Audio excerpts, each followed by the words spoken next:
Decades ago, a struggling actor saved Keanu Reeves' career with one bold decision. Now homeless and battling addiction, that same man is lost to the world. Until Keanu finds him again. What happens next is a quiet act of loyalty that will leave you in tears. Before we continue this incredible story, let us know where you're watching from. If you enjoy stories like this, subscribe to the channel, because tomorrow we have another inspiring story you won't want to miss. The living room was quiet, dimly lit by the glow of an old TV screen. A VCR hummed softly, clicking and spinning as it played one of Keanu Reeves' earliest audition tapes, a dusty VHS he hadn't touched in years. It was a whim, really.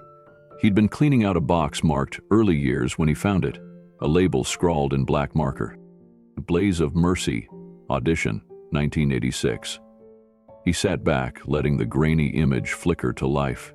There he was, young, raw, nervous, every word spoken like it might be the last chance he'd ever get to speak on film. He watched silently, a bittersweet smile tugging at the corner of his mouth. It was like staring into the eyes of a younger brother he no longer quite recognized. As the screen faded to black, the end credits rolled. And then it hit him. A name. Daniel Whitaker, Associate Casting Advisor. Keanu sat up straighter. That name hadn't passed through his mind in years. Daniel Whitaker, the gravel-voiced, chain-smoking character actor who had, on that very audition day, spoken up in the room. When producers had hesitated, Daniel had stood up and said, "That kid's got it. Give him a shot." They had, and everything had changed. Curiosity turned into urgency. Keanu grabbed his phone and began searching. At first, not much came up. A few film credits, bit parts in police dramas, some indie roles, a photo from a 1994 red carpet event, and then a long silence. Keanu dug deeper. He found a post on an old message board from a film school student asking, "Whatever happened to Daniel Whitaker?"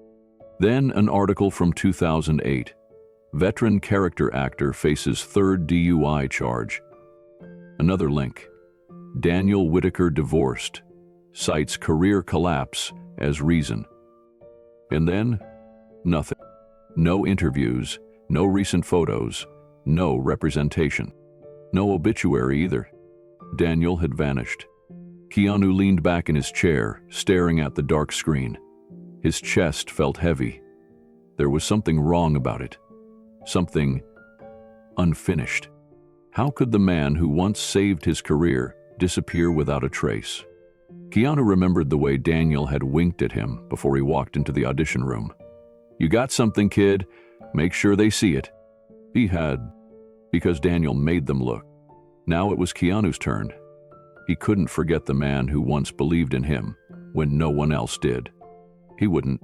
Keanu sat in stillness for several minutes, staring at the paused screen like it could offer him answers. But it only reflected the quiet ache building in his chest. He reached over and ejected the tape, holding it in his hands like it was something fragile, something sacred. He could still hear Daniel's voice in his mind, deep, rough, but full of warmth. The man had carried a kind of gravity back then, even in the smallest roles. He was the guy directors called when they needed someone who could make one scene unforgettable. But behind the camera, Daniel had done something no one else had. He had spoken up. He had noticed. He had cared. And now, no one seemed to know where he was. Keanu picked up his phone again, this time dialing a contact he rarely used, the private investigator he kept on retainer for quiet, personal matters, a man named Keller. Trustworthy? Discreet? "I need help finding someone," Keanu said. "Name? Daniel Whitaker." There was a pause on the line. "The actor?" Keller asked. "You remember him?" "Faintly." "Didn't he disappear after a few arrests? People said he was dead." "I don't think he is," Keanu replied. "At least, I hope he's not." "I'll look into it," Keller said. "Might take a few days." He dropped off the grid years ago. Keanu hung up and exhaled slowly. He leaned forward, resting his elbows on his knees. Daniel had once said to him, "Hollywood moves fast, but memories stick where they matter." Now it was time to prove him right. That night, Keanu couldn't sleep. His mind looped images of Daniel as he remembered him, on set, behind the monitor, cracking jokes with crew members, always with a cigarette, always with a story. A man who had clearly lived through hard years, even back then, but never let it show when someone else needed encouragement. Keanu hadn't seen him since the early 90s. One day, Daniel just stopped being around. No rap party goodbye, no industry buzz, just gone. He never thought to look. Until now.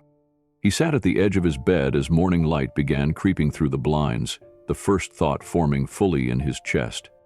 If someone hadn't looked out for me back then, I might have been the one they were searching for now. The difference between rising and disappearing sometimes came down to a single voice in a silent room. Daniel had been that voice. Now it was Keanu's turn. And this time, he wouldn't be silent. 3 days passed. Keanu had gone back to his routines: script meetings, a quiet lunch with his sister's caretaker, an afternoon motorcycle ride to clear his mind. But the thought of Daniel lingered like unfinished dialogue. It wasn't just curiosity. It was something deeper. Something moral. On the 4th morning, Keller called. "I found him," he said. Keanu stood still, one hand gripping the edge of the kitchen counter. "Where?" "He's living in an old van parked near the edge of Boyle Heights. Not technically homeless, he's registered at a shelter but sleeps in the vehicle most nights." Keanu swallowed. "Condition?" "Not great. Looks older than he is. Limp in his left leg, missing a couple teeth. I followed him for a day. He panhandles near a gas station, buys instant coffee and canned soup. Doesn't talk to anyone unless he has to." "Is he using?" Keanu asked, quietly. "Hard to say. Could be alcohol, could be more." There was a long pause. "Do you want to approach him?" Keller finally asked. Keanu stared out the window at the horizon. "Not yet," he said. "I just need to see him first." That evening, Keanu drove out alone. No driver, no assistant, just a ball cap, sunglasses, and an old hoodie pulled over his shoulders. The sun was just beginning to dip when he parked across the street from a rundown convenience store. The van was there. Faded green, one wheel resting on a brick. A sunshade hung crooked in the windshield. And there, slouched beside the driver's door, was Daniel. Older, rougher. His once commanding presence now swallowed by weariness. But it was him. Keanu's breath caught in his throat. Daniel held a small paperback, flipping through pages without much interest. A styrofoam cup sat by his foot. His face was sun-worn, his beard patchy, but the eyes, beneath the grime and the years, were unmistakable. Eyes that once locked onto Keanu with intensity during that fateful audition. Eyes that once said, "You matter," even if they don't see it yet. Now, those same eyes looked dim, tired, alone. Keanu didn't get out of the car. Not yet. He watched from a distance, his hands gripping the wheel. He wasn't ready for Daniel to see him. Not like this. He didn't want the moment to be about pity or shock or some twisted sense of debt. He wanted it to be right. He wanted it to be human. And so, he sat, watching, waiting, remembering. Because sometimes, the most important scenes don't happen on set. They begin in silence, and they change everything. The next morning, Keanu sat across from Keller in a quiet cafe in Los Feliz. The manila folder the investigator laid on the table looked worn already, as if the story inside had aged before it was even opened. Keller slid it across the table. "Everything I could find." Keanu opened it. The first page was a headshot. Daniel in his prime. That signature crooked smile, one eyebrow raised, mischief and wisdom in equal measure. The kind of face directors remembered. Keanu touched the corner of the photo gently, like it might tear under his fingers. The next pages told a harder story. Unpaid rent notices, credit reports showing debt collectors. A termination letter from a studio stunt training school, citing inconsistent attendance and inappropriate language. Medical records, partially redacted referencing treatment for a torn ACL. Signs of liver damage, possible substance-induced psychosis. There were court documents too, DUI charges, probation violations, no-shows for community service, a brief stint in county jail, then more silence. And finally, photographs. Recent ones. Daniel outside the van. Daniel walking with a limp. Daniel sitting on a bench, asleep upright, with his chin against his chest. Keanu's stomach turned. His hands tightened around the edge of the folder. "Do you know what he's using?" he asked. "Mostly alcohol, from what I could tell. Maybe painkillers. Couldn't confirm anything harder." "Is he violent?" "No. Reclusive. Keeps to himself. Doesn't start trouble." Keanu nodded. That tracked. Daniel had always been intense, but never mean. His anger had always been pointed inward, never outward. Keller leaned back. "You want me to make contact?" "No," Keanu said quickly. "Not yet." "Then what's the plan?" Keanu stared out the cafe window at the morning sun just beginning to warm the pavement. "I need time to remember who he was, before I remind him." That afternoon, Keanu drove through Echo Park, past the Art Deco buildings and street vendors, the hum of the city moving without interruption. He wasn't headed anywhere specific. He was letting his memories guide him. He remembered Daniel on that set, pacing behind the camera, whispering to a nervous costume assistant who had just spilled coffee on herself. "You're going to be fine. One mistake isn't the end of the world." He remembered Daniel tossing him a granola bar before a 5 a.m. shoot, gruffly muttering, "Eat this. You look like you're about to pass out." He remembered a man who had made himself small so others could feel seen. And now, that man was invisible, forgotten. The next day, Keanu returned to the lot in Boyle Heights. He didn't bring anyone, no cameras, no handlers, just a paper bag from a local bakery and a large thermos of black coffee. The van was still there, parked exactly as it had been before. On this morning, Daniel was sitting outside in a faded folding chair, hunched over, his hands wrapped around a chipped ceramic mug. His beard was scruffier today, a bruise peeking out from his collarbone. His eyes stayed low, watching the cracks in the pavement like they might open and swallow him whole. Keanu didn't get out. He watched from his car again, his fingers gripping the steering wheel. He hadn't felt fear like this in years. Not fear for himself. Fear of doing the wrong thing, of saying too much, of triggering shame in a man who already carried so much of it. He turned the engine off, just watched.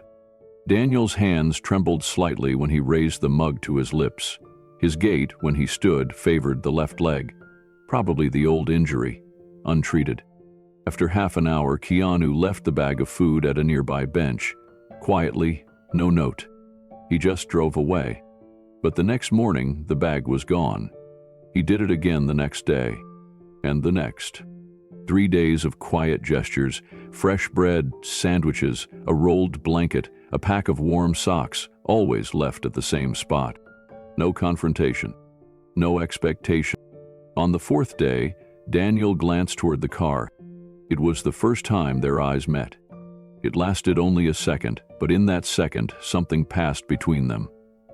A flicker of recognition, maybe, or curiosity, or memory. Keanu didn't smile. He didn't wave. He just nodded once. Daniel looked away, but he didn't look angry. That night, Keanu sat on the floor of his living room, surrounded by photo albums and old production stills.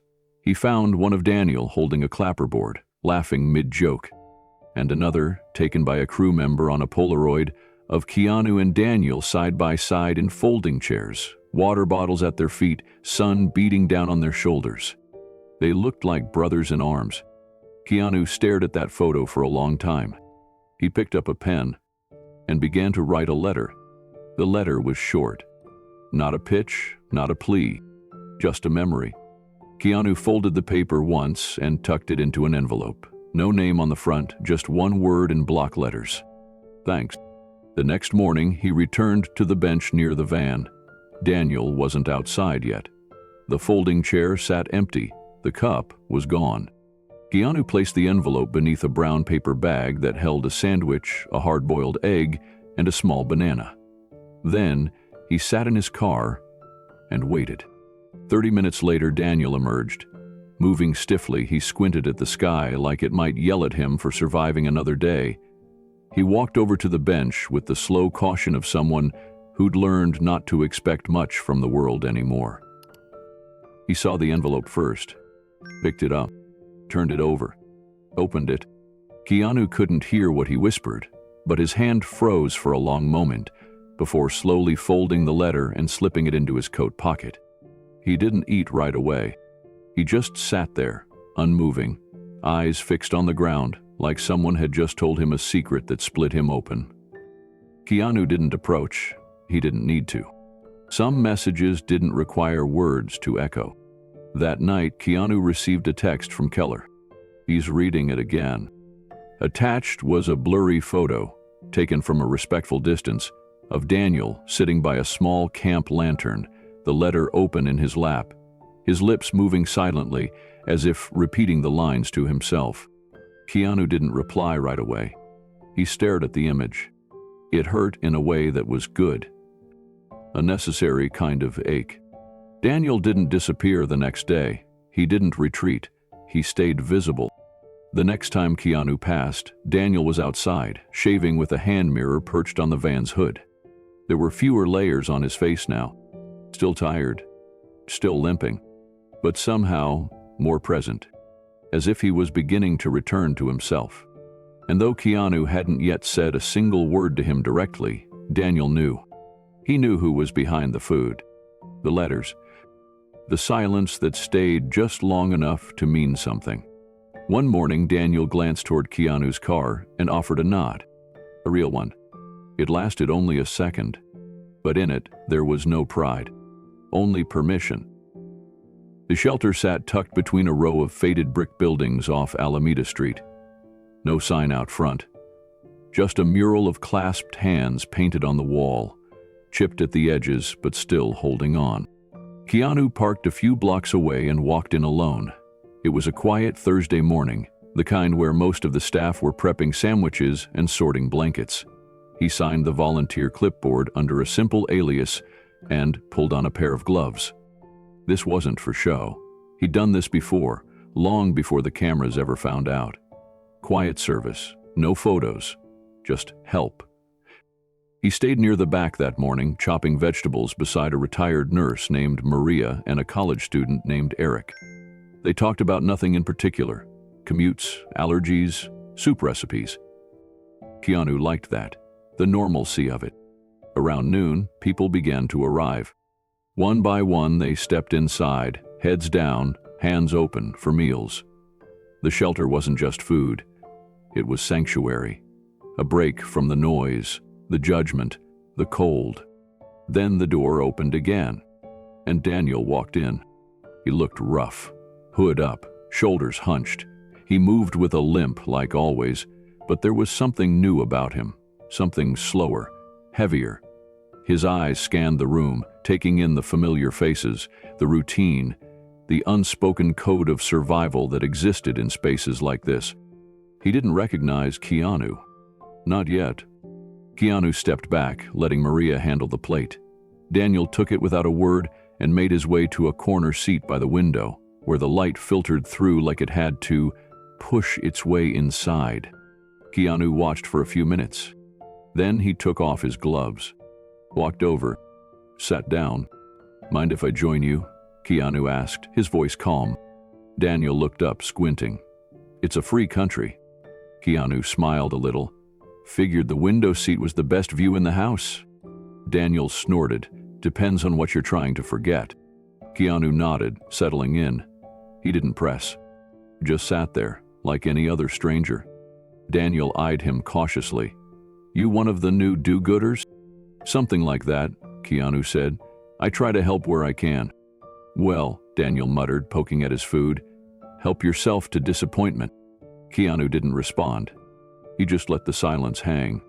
Sometimes silence does more than words. And Daniel noticed that, because after a few minutes, he didn't ask Keanu to leave. Keanu came back the next day. Same shift, same gloves, same window seat. And again, Daniel was there. Slightly cleaner this time, a faint trace of aftershave that hadn't been there before. He wore the same worn hoodie, but something about the way he sat seemed different, less collapsed, more present. Keanu didn't sit beside him right away. He waited, peeled potatoes, sorted towels, said thank you when a man with torn boots handed him an extra tray. Then, when Daniel had settled into the far corner again, Keanu took a seat across from him. "You again?" Daniel muttered, chewing slowly. "What is this, a project?" "No," Keanu said quietly. "Just lunch." Daniel raised a skeptical eyebrow. "You're too clean to be from around here." Keanu gave a small smile. "You're too smart to think that means anything." That made Daniel pause. He tilted his head slightly, sizing the stranger up. "I've seen a lot of guys like you," he said finally. "Bright eyes, clean hands. They show up, hand out soup, smile real big, then disappear by Christmas." "I'm not here for Christmas," Keanu said. "I'm here for you." Daniel's spoon froze halfway to his mouth. He blinked, slowly. "What did you just say?" Keanu leaned forward slightly, his voice low. "You don't remember me, do you?" Daniel squinted. "Should I?" "Maybe not. It's been almost 35 years. Daniel's brow furrowed. His gaze swept over Keanu's face again. Slower this time. Searching. Digging through the fog of years and addiction and absence. "You were there," Keanu said softly, "at the Blaze of Mercy audition. You were the one who said, 'I had something.' You made them look at me." Daniel blinked again, then sat very still. The name of the film landed like a stone in the space between them. Keanu let it settle. He didn't rush. Finally, Daniel exhaled. "No way." "Yes." "Jesus Christ," Daniel muttered, setting his spoon down. "You're Reeves." Keanu gave a small nod. Daniel laughed, but it wasn't joyful. It was sharp, bitter. "What the hell are you doing here?" Keanu held his gaze. "Because once, when I was invisible, you saw me." Daniel's mouth opened, but nothing came out. His hands trembled slightly, gripping the edge of the tray. He looked down, blinking fast. "That was a long time ago," he whispered. "I haven't forgotten," Keanu said. Daniel didn't answer, but his eyes, red and glassy, said everything. For a while, they didn't speak. Daniel picked at the food in front of him, pushing beans around his plate. Keanu just waited. He wasn't here to force anything. The man across from him was still piecing together the past from scraps of memory and pain. Finally, Daniel muttered, "I didn't think you'd remember me. Most people don't. I remember everyone who stood in front of me when I couldn't stand for myself," Keanu said. Daniel chuckled, hollow. "That's a hell of a thing to say to a man you just watched eat cold potatoes out of a styrofoam bowl." "You're still him," Keanu replied. "The man who told me not to shrink?" Daniel leaned back in his chair, eyes flicking toward the floor. "That guy's dead." "No," Keanu said. "He's just tired." Daniel looked up slowly, and in that moment, something inside him cracked. Not enough to spill, but enough to shift. The years had stacked up like bricks, but now one was loose. He rubbed a hand over his face. "Why would you come looking for me?" "Because I owe you a conversation," Keanu answered. "And maybe more." Daniel shook his head. "You don't owe me anything. That's not how I see it." The next morning, Keanu returned with 2 coffees. No paper bag, no letter. Just a seat, a smile, and time. Daniel took the coffee wordlessly. They talked. About old sets, about lines forgotten, about directors who screamed and ones who whispered, about how the industry chewed people up and made it look like art. Daniel told stories. Some were funny, some hurt to hear. And Keanu just listened. He didn't interrupt. didn't steer the conversation. He just let Daniel speak. By the end of it, Daniel looked exhausted, but lighter. Like someone had finally heard the monologue he'd been rehearsing in his head for years. When they stood to leave, Keanu placed a small slip of paper in Daniel's coat pocket. No speech, just a gesture. Daniel waited until Keanu had gone before pulling it out. An address, a time, a note beneath it. If you ever feel like showing up, someone will be there. He stared at it for a long while, folded it, placed it gently in the same pocket as the first letter. And for the first time in years, Daniel walked back to his van not as a ghost, but as a man being remembered. Keanu stood on the quiet balcony of his home that night, the city spread out below like a living thing. Lights blinked, horns hummed, helicopter blades murmured somewhere far off. But in his head, it wasn't the present making noise. It was the past. The first time he ever walked onto a film set, his stomach was a knot of nerves. He had barely slept the night before. Fresh off stage work, armed with nothing but raw hope and a secondhand blazer, Keanu was a kid trying to look like a man in a room full of actual professionals. The director, a man known for making young actors cry, had been unimpressed. "Looks too soft," someone had muttered during the pre-rehearsal huddle. "Too green. We need someone with grit." That's when Daniel had stepped forward. Keanu remembered it vividly. The voice, calm but firm. "You're missing it. He's not soft. He's watchable. He burns quiet. And that's more dangerous." There had been a pause, the kind that sucked the air out of the room. "He's got fire," Daniel said again. "Let him speak." And just like that, Keanu was given his shot. One line, one vote of confidence. That's all it took. One person believing when no one else did. Keanu never forgot that moment. It wasn't just the job, it was the permission to believe he belonged. Years later, long after fame had made him recognizable and money had made life comfortable, that memory still hit him like a wave. Not because it flattered him, but because it reminded him what a lifeline looked like when it was thrown from the shore. And now, it was time to return the favor. Meanwhile, on the other side of town, Daniel was sitting inside the van with the paper slip still tucked between two fingers. It was late. The shelter had closed. The streets were quiet. And he was tired. Tired in the kind of way that sleep didn't fix. He stared ahead at the dashboard, now covered with a thin film of dust and receipts. In the dark, the past came alive. He remembered the small rolls that had started to dry up after his injury. Nothing major, just a bad fall on set, bruised a rib, cracked something deep inside. He remembered showing up to auditions and being told, "You've aged out of the rebel, and you're not quite warm enough for the dad." He remembered the bottle that started as just one drink and quickly became just to get through the night. And then came the forgetting, not of lines, but of birthdays, of his daughter's favorite color, of what it felt like to be proud. Daniel opened the glove compartment and pulled out a wrinkled photo. It was the last picture he had of his daughter, Hannah. She must have been 12. Her hair was in 2 braids, and she had a plastic crown from a birthday party perched on her head. She was holding a cake, chocolate with blue icing. That night, he'd promised her a trip to Disneyland the following weekend. He never made it. The call had come the next morning, an audition he swore could restart everything. He told her he'd be back in time for dinner. He wasn't, and he never really explained why. Daniel rubbed his forehead with the heel of his palm, his hand shaking slightly. He hadn't spoken to Hannah in nearly 11 years. Not after the 3rd DUI. Not after her mother changed numbers and moved out of state. Not after he lost the last apartment that still had her school drawings taped to the fridge. He didn't blame them. You can only knock on a locked door so many times before you forget how to try. A sudden knock on the van's side window snapped him back to the present.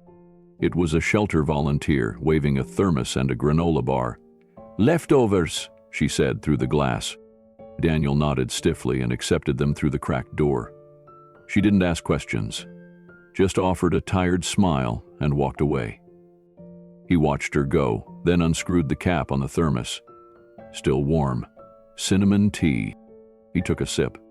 It hurt his teeth, but it reminded him that comfort was still a language his body knew how to translate. He pulled the folded note from Keanu out of his pocket again. Read the address, the time. No pressure, just an open door.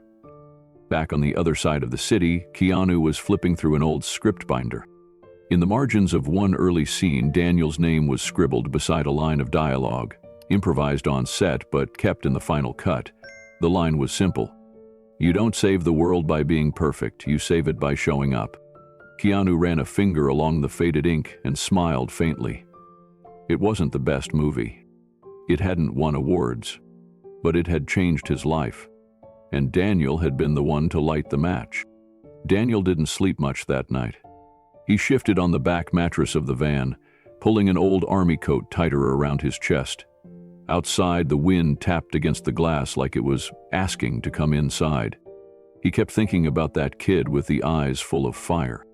Keanu? He remembered him now. Skinny, wide-eyed, full of nerves but never arrogant. Always asked questions.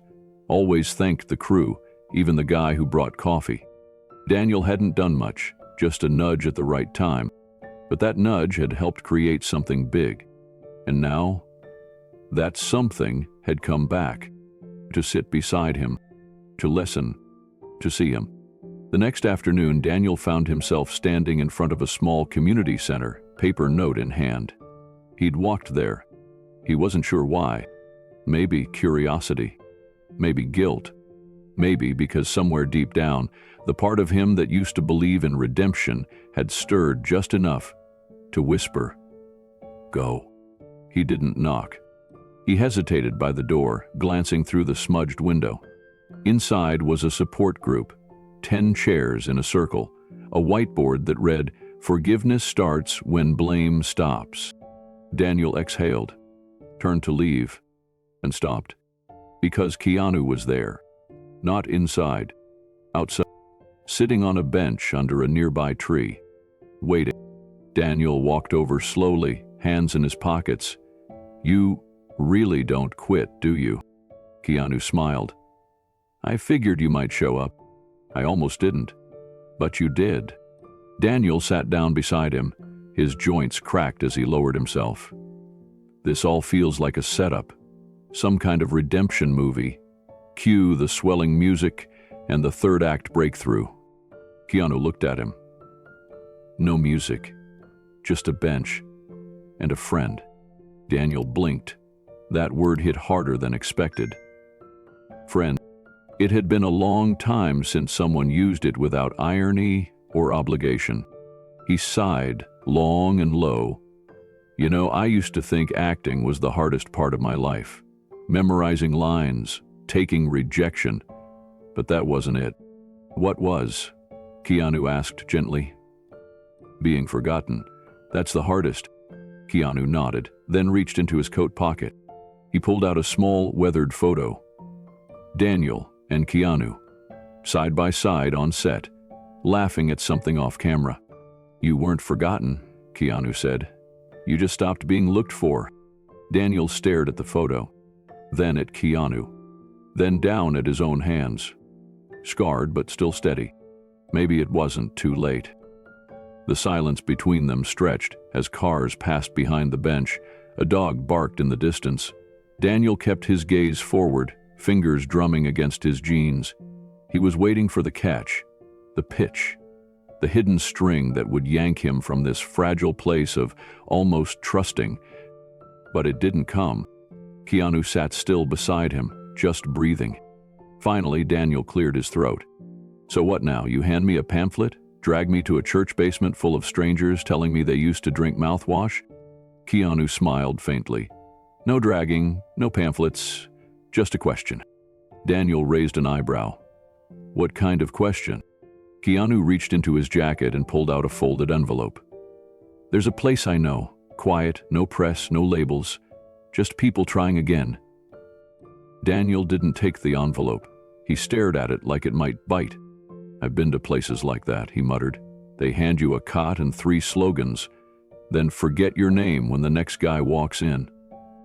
This place doesn't do slogans, Keanu said. It does silence, long walks, real food, and staff who don't ask what you used to be.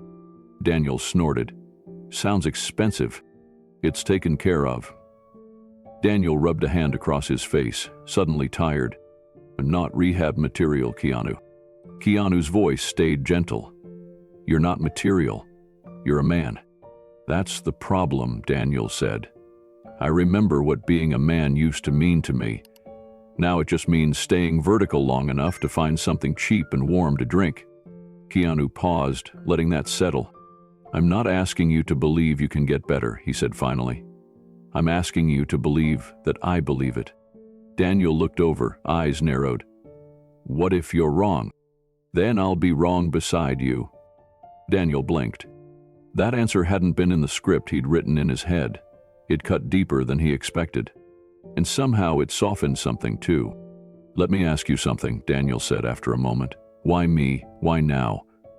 I didn't save your life. I didn't pull you out of a burning car. I said 2 words in a casting room. Keanu looked at him. That's all it took? Daniel shook his head. That's not enough to make me worth all this. It is to me. The reply was immediate and final. Daniel looked away, jaw tightening.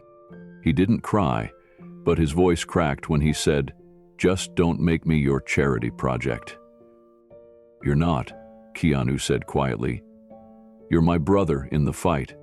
Daniel didn't say yes that day. He didn't say anything, really.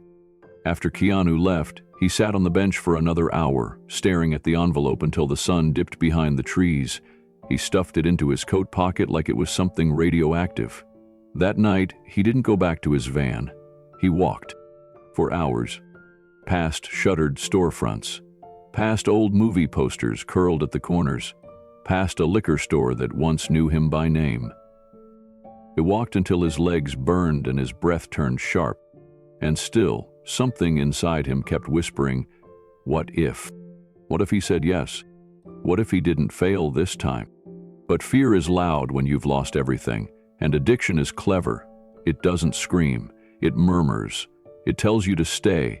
It tells you the pain you know is safer than the hope you don't. Green eye. By dawn, Daniel was back in his van, but the envelope was now open. 3 days passed. Keanu didn't follow up.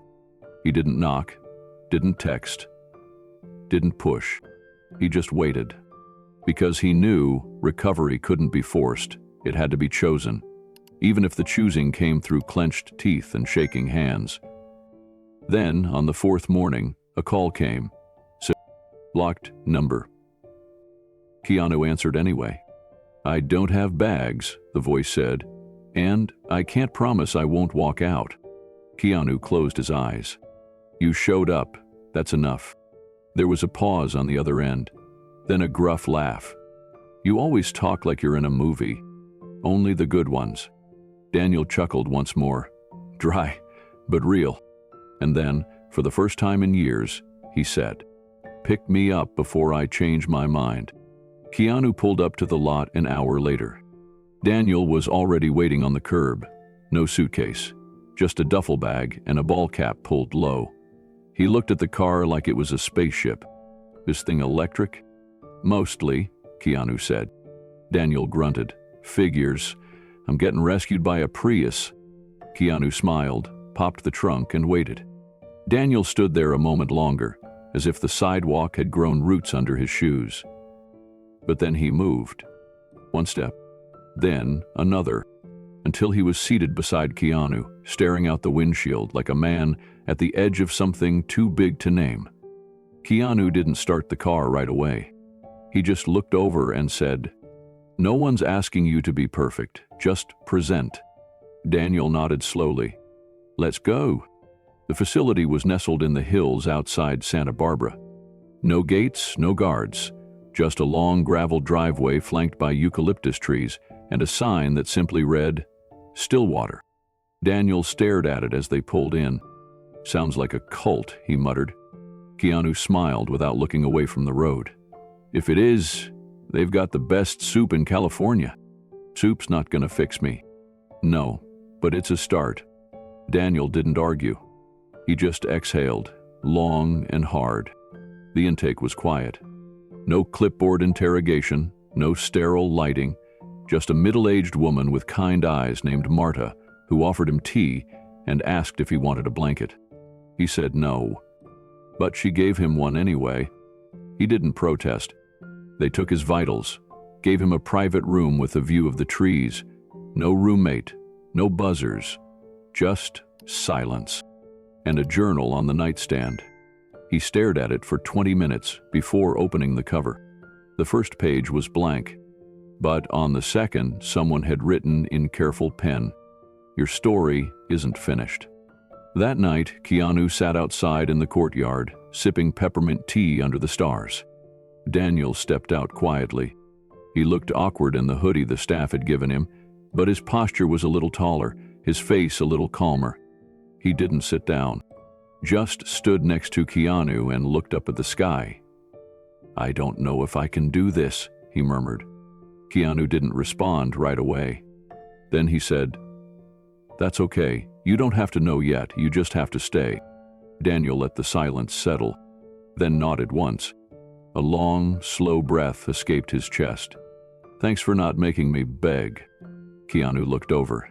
"You already did, when you showed up."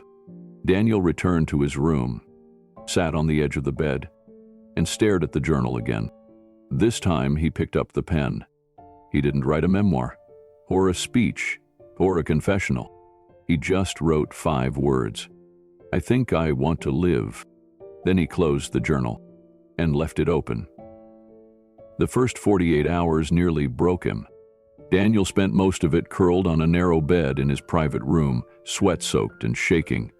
The detox was merciless. His hands twitched, his mind ricocheted between anger, regret, and unbearable clarity. He begged for sleep, but none came. He cursed the silence, the past, himself. There were no cameras, no fame to hide behind, no role to play. Just him, raw, real, and haunted. The medical staff monitored him closely. They didn't scold him when he snapped, didn't flinch when he hurled his tray against the wall on the second morning. They just picked it up, handed him a warm cloth, and said, "You're still here. That's what matters." By the 3rd day, he could stand without trembling. By the 5th, he stopped flinching when people looked him in the eyes. Keanu came on day 6. He didn't bring balloons or inspirational quotes. He brought a wooden chessboard. Daniel squinted at it from the courtyard bench. "What's this, mind games?" Keanu set it down. "No, just something slow, something still." Daniel muttered something under his breath, but he didn't walk away. He sat down, moved to pawn, and for the next hour they didn't talk about detox or pain or failures. They just played, in silence, like brothers who didn't need to explain the battle scars. Keanu returned every Friday after that. He never stayed long, never asked how treatment was going. He just sat, sometimes with coffee, sometimes with a book, other times with nothing at all. It wasn't about advice. It was about presence. And Daniel, despite himself, started to look forward to it. Nights were hardest. Even when the shivering stopped, the ghosts didn't. Daniel lay awake most nights staring at the ceiling fan, its soft clicking rhythm a poor lullaby. Memories of his daughter's laugh echoed louder than any detox scream. He started writing because sleep refused him. At first it was nonsense, scribbles, angry scratches on the page. But then something shifted. One entry began, "I don't remember the day she stopped calling me Dad, but I remember the night I stopped calling myself one." He stared at those words for nearly an hour. Then he kept going. He wrote about her piano lessons, about the bedtime story he'd written for her, one he never published, about the time he made her pancakes shaped like cats and how she'd laughed until juice came out her nose. He wrote about missing her birthday 5 years in a row and how he never forgave himself. On his second Friday visit, Keanu noticed the journal sitting open beside Daniel on the bench. Daniel glanced down at it but didn't move to hide it. "You writing a screenplay in here?" Keanu asked casually. Daniel snorted. It'd never sell. "Good, the real ones usually don't." They played another round of chess. Daniel was sharper this time, catching Keanu in a trap that made him chuckle in surprise. When the board was cleared, Keanu leaned back and asked quietly, "Can I read a page?" Daniel hesitated, then slid the journal across the table without a word. Keanu turned a few pages, then stopped. He read silently. Daniel didn't watch him, but he saw Keanu's fingers still, his jaw tighten, and then the glint of tears in his eyes. Keanu gently closed the book. "He's still in there," he whispered. "The man who wrote this. The man who loved her." Daniel looked away, blinking fast. "She doesn't want to see me," he muttered. "I wouldn't blame her if she didn't even remember my voice." Keanu said nothing at first. Then, "What if she remembers the sound of your apology?" Later that night, Daniel sat with that idea for a long time. He wasn't ready to believe it, but it curled around something in him, like a seed warming in cold soil. He wrote more, this time not just for himself. He wrote a letter to his daughter. It didn't beg for forgiveness. It simply said, "I missed too much. I remember everything, and I don't expect a reply. But I needed you to know you were never the mistake. I was." He folded it neatly, but didn't send it. Not yet. In group therapy, he listened more than he spoke. For a week, he said nothing at all, just watched people cry, laugh, shake, heal. Then one morning he raised his hand. He didn't share a story, just a sentence. "I thought I came here because someone believed in me, but now I think, maybe I'm starting to believe too." The room was silent. Then one man clapped, and another nodded. And Daniel, for the first time in years, didn't feel like a fraud when someone looked him in the eyes and said, "Welcome back." He kept writing. The entries grew longer, the handwriting steadier. He began each day with one line, "Still here," and ended each night with another, "Still trying." And that, Keanu would later say, was the bravest performance Daniel ever gave. On his third Friday visit, Keanu brought something different, a worn script with yellowed edges and pencil marks in the margins. Daniel spotted it immediately. "You planning a comeback?" he teased, eyeing the pages. Keanu shook his head. "No, just revisiting something that meant a lot to me. A role I once thought I wasn't good enough for, until someone vouched for me." Daniel scoffed. "Let me guess. Handsome kid with a tragic past and a heart of gold? More like a broken soul who found healing through someone else's grace." Daniel said nothing. Keanu slid the script over. "It's a film I've been thinking about making. Small cast, quiet story, the kind where the acting isn't about shouting, it's about showing up." Daniel didn't open it. He just looked at Keanu, brows furrowed.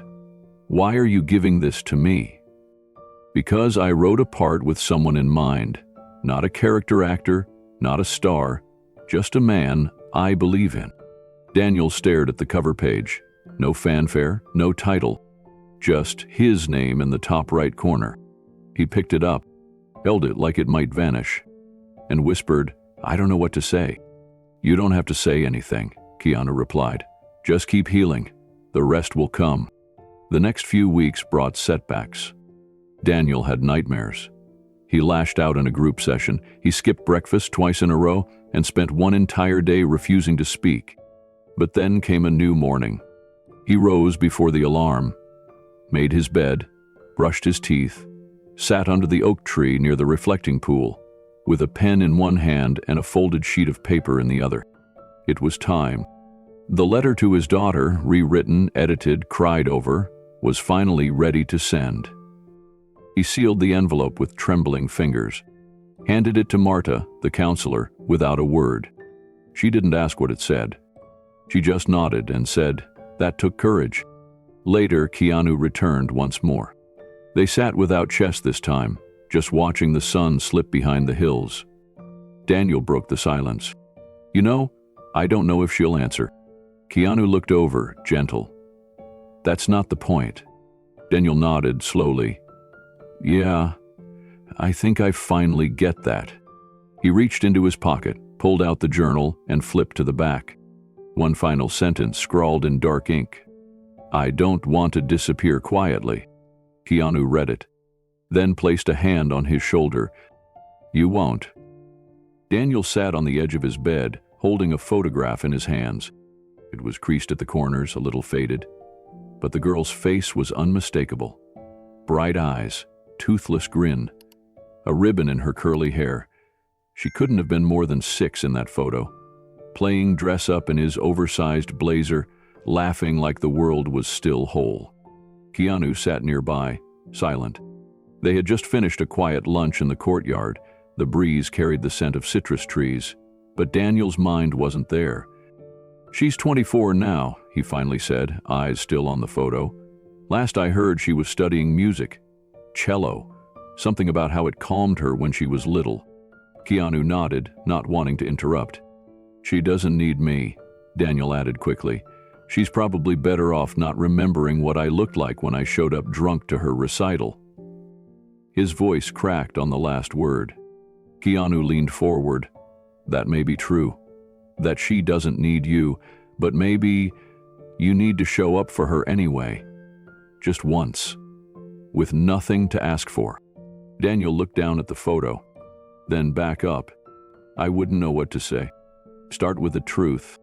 Later that evening, Daniel opened his journal. He stared at the blank page for nearly an hour, picked up the pen, put it down, picked it up again.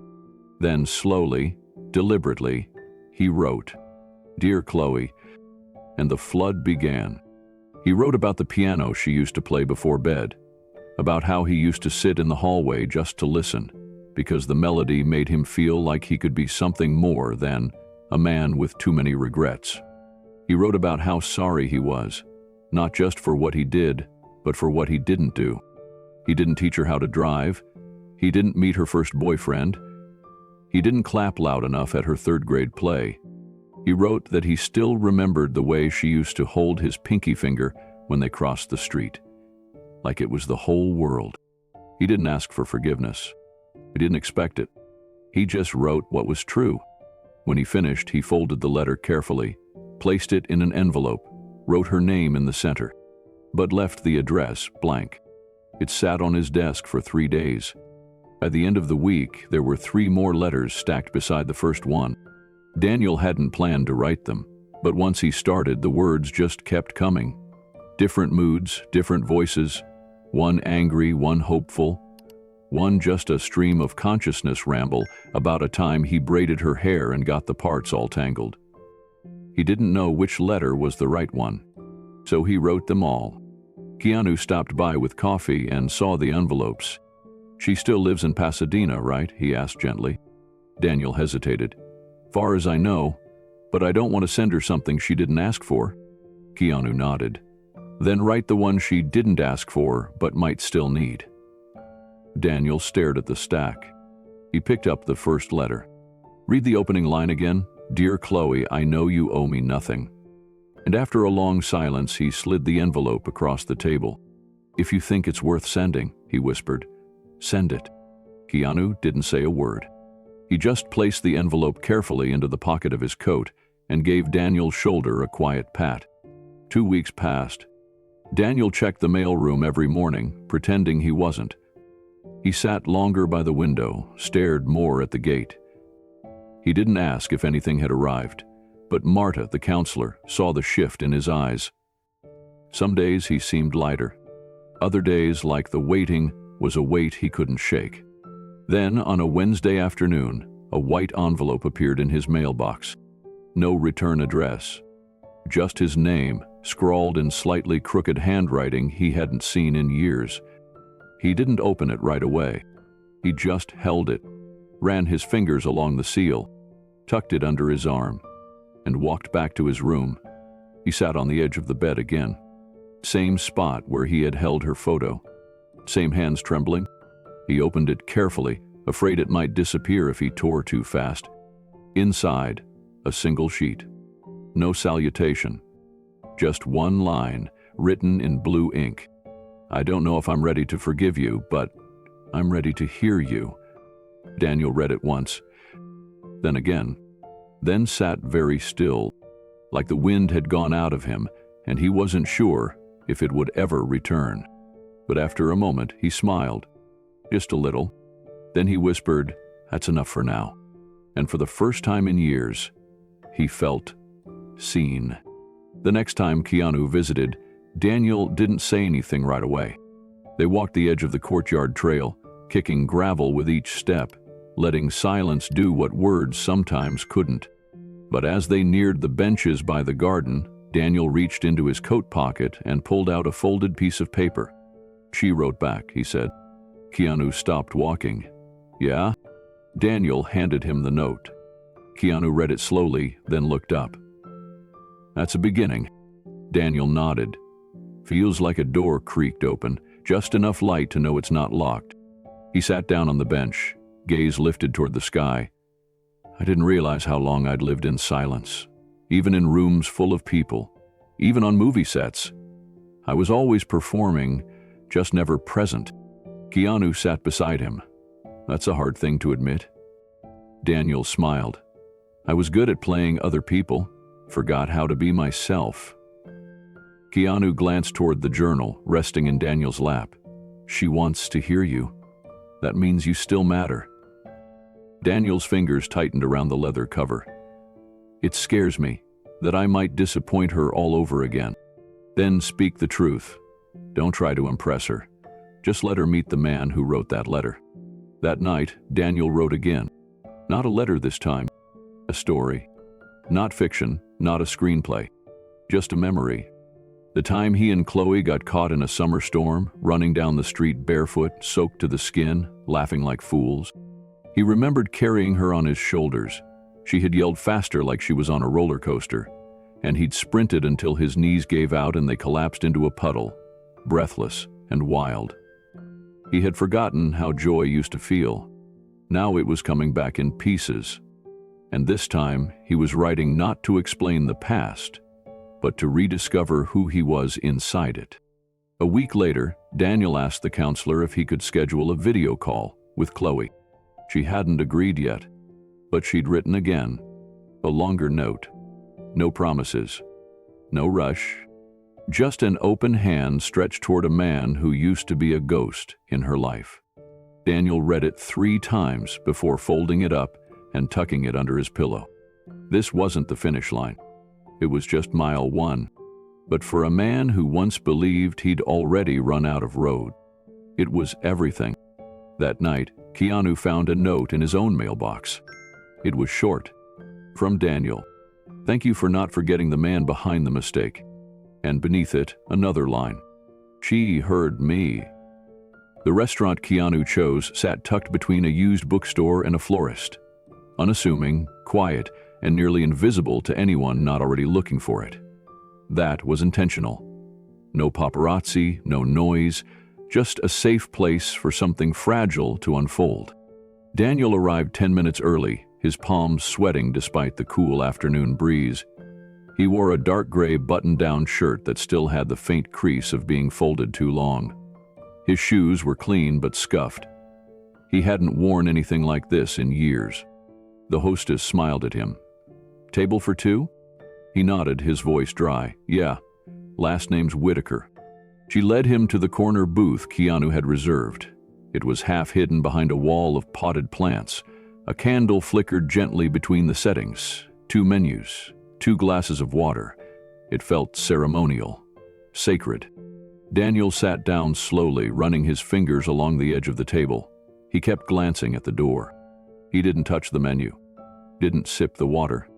He just waited. At exactly 12, the front door opened. Chloe walked in. She moved with careful confidence, jeans, a blazer, hair pulled back. She looked like a woman who'd built a life from pieces. Her eyes scanned the room, landed on him, and froze. Daniel stood. His voice barely came out.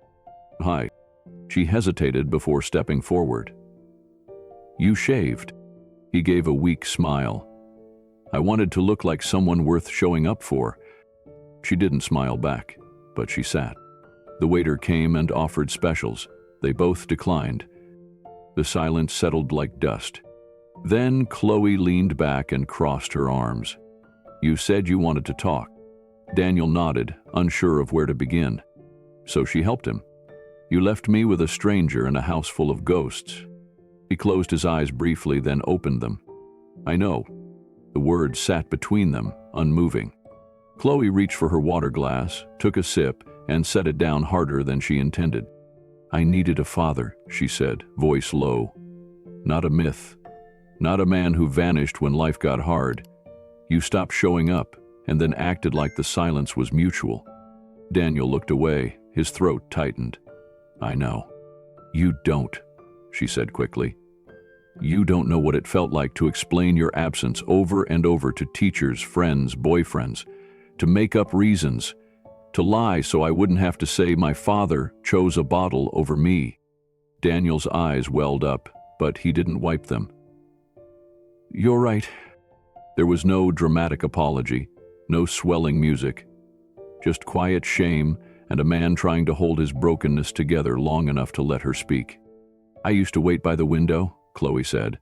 "I told Mom you were stuck in traffic every birthday, even after I stopped believing it." Daniel's voice cracked. "I never forgot a single one." "That makes it worse," she replied, shaking her head, "knowing you remembered and still didn't come." They sat in silence for several minutes. The waiter returned to check in, but Daniel just nodded him away. Finally, Chloe took a breath.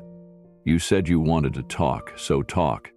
Daniel leaned forward, resting his elbows on the table. "I don't have an excuse, Chloe. I have explanations. Weak ones. Fear, addiction, shame. I was spiraling, and instead of reaching for you, I let myself believe you'd be better off without me." "You were wrong," she said softly. "I know now," he replied. "I knew the day I saw your reply. I knew even before that. But I didn't know how to come back." Chloe's eyes glistened, but she didn't let a single tear fall. She wasn't here for drama. She was here for truth. Daniel swallowed. "I'm not asking you to forgive me. I'm asking if I can earn the right to try." Her expression shifted, less guarded, more raw. And then she whispered, "I'm not closing the door." Daniel's lips trembled, but he didn't cry. Not there. Later, when he was alone, he would. But at that table, he simply nodded and whispered, "Thank you." The waiter returned again, this time with a little less hesitation. Chloe ordered soup. Daniel, just tea. Neither touched much, but the food gave them something to look at when the words became too heavy. They talked about small things. Chloe told him she worked at a nonprofit now, teaching art therapy to teens. "It's exhausting but real," she said. "Like nothing I ever imagined doing, but exactly what I needed." Daniel smiled faintly. "You always had that spark. You used to make up stories in the backseat while we drove through Laurel Canyon." Her eyes flickered. "I forgot about that." "I didn't," he said. That moment, brief, fragile, stretched between them. Not forgiveness, not healing, but a shared memory, undisturbed by pain. A place to begin. Outside the restaurant, the wind had picked up. Chloe wrapped her coat tighter around herself. Daniel walked her to her car in silence. At the door, she hesitated. "I'm still angry," she said. "I'd worry if you weren't," Daniel replied. "And what this is supposed to be now?" "Whatever you need it to be. I'll follow your lead." Chloe unlocked her car, but didn't get in right away. "Then I promise holidays, or birthdays, or anything neat." Daniel nodded. "I'm not asking for neat, just real." She paused, then opened the car door. "I'll text you sometime."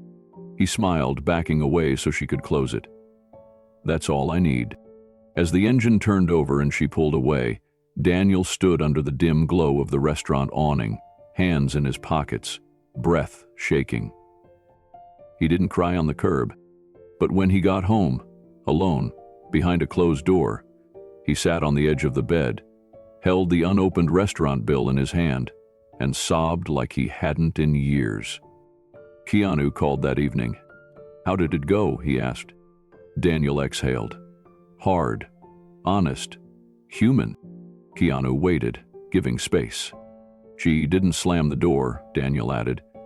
"That's more than I deserved." Keanu's voice was steady. "It's exactly what you've earned, because you didn't stop walking toward it." Daniel closed his eyes. "I think," he whispered, "I just took the first real step in decades." Daniel's new room was modest. Twin bed, small dresser, a desk by the window, but it was his. For the first time in years, he had a front door that locked, a space that smelled like soap instead of smoke, and mornings that began with something other than regret. The transitional housing program was run by a nonprofit connected to the same rehab center Keanu had introduced him to. It wasn't just for addiction recovery, it was designed for actors, musicians, and performers who had fallen through the cracks of fame and failure. Daniel fit right in, not because he felt proud, but because he didn't have to pretend anymore. Everyone there had a story. Everyone there knew what it meant to be invisible after applause. He showed up every day for group therapy. At first, he sat quietly, listening, but slowly, he started speaking. Telling stories, not just about his drinking, but about the roles he played, the lines he forgot, the scenes that never aired. His memories weren't filtered for pity or glamour. They were real. One afternoon, the program director approached him. "You ever think about teaching?" Dano blinked. "Teaching what?" "Scene study, character work. You've got stories that don't live in textbooks." Daniel laughed. "I'm a washed-up character actor." "You're a survivor with a gift," she replied. "Big difference." So Daniel agreed to try. On Monday mornings, he began leading a small class in the rec room, a dusty space with a broken air conditioner and mismatched chairs. They studied monologues, broke down scripts, and sometimes just talked. One 20-something actor with bright eyes and a cracked voice told him, "You speak like someone who's lived every line." Daniel smiled. "I didn't just live them," he said. "Sometimes I bled for them." Laughed. Real. Not polite. For the first time in years, Daniel felt something more than survival. He felt useful. He felt seen. On a rainy Thursday afternoon, Daniel walked back to his room after class. He carried a worn-out folder stuffed with student notes and handouts. His knees still ached from old stunts and bad posture, but there was a spring in his step he hadn't felt since before the spiral. When he opened the door, something new was sitting on his desk. A leather portfolio? No note, no envelope. But he didn't need one. Only one person would leave something like that without fanfare. Keanu? Daniel sat down slowly, eyes tracing the edges of the folder before opening it. Inside were neatly organized documents, script pages, casting breakdowns, production memos, and one sheet marked with a red highlighter. His hands trembled as he read, "Supporting role, the mentor." And underneath it, character description, a man once respected, weathered, broken by time but not by truth, quiet, wise, kind, a survivor who never stopped seeing others, even when he was invisible himself. Daniel blinked fast. His chest tightened. He flipped the page and saw the title of the film, Through the Smoke. An indie project, character-driven, real. There was a sticky note tucked in the back. Keanu's handwriting, sharp and steady. "If you're ready, the set is yours." No pressure, just presence. Daniel didn't speak, didn't smile. He just sat there, staring at the page as the weight of 1,000 invisible moments landed all at once. Not pity, not charity, an invitation. One that honored everything he was, everything he had survived. Later that night, he carried the folder to the group circle. He didn't speak about the role, not yet. But he spoke about fear, about standing still too long, about what it means when someone remembers who you were before you forgot yourself. Every eye in the room stayed on him, And for the first time, Daniel spoke. Not like a man crawling out of wreckage, but like someone walking into the fire again. This time, not to be burned, but to light the way. The next morning, Daniel called the number listed on the final production memo. A producer answered. Professional, polite, efficient. "We've been expecting your call, Mr. Whitaker." He blinked. "You have?" "Keanu said if you called, we should clear space on the schedule. If you didn't, we'd wait until you were ready." Daniel swallowed hard. "I'm not sure I'm polished enough for a set anymore." The producer chuckled. "We're not looking for polished, we're looking for true." He hung up the phone with shaking hands. There were no reporters, no agents. Just one man, reclaiming his space in the world he thought had forgotten him. When he arrived for the first table read, the production team welcomed him like an old friend. Keanu was already seated, scripts open in front of him, a quiet grin tugging at the corner of his mouth. Daniel approached the chair next to him. "You really think I can do this?" Keanu didn't look up from his pages.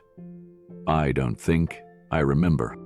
Daniel sat, the room buzzing softly around him. Voices rehearsing, stagehands moving, producers whispering through headsets. He opened his script. The first line was circled in red. "You ever forget who you used to be?"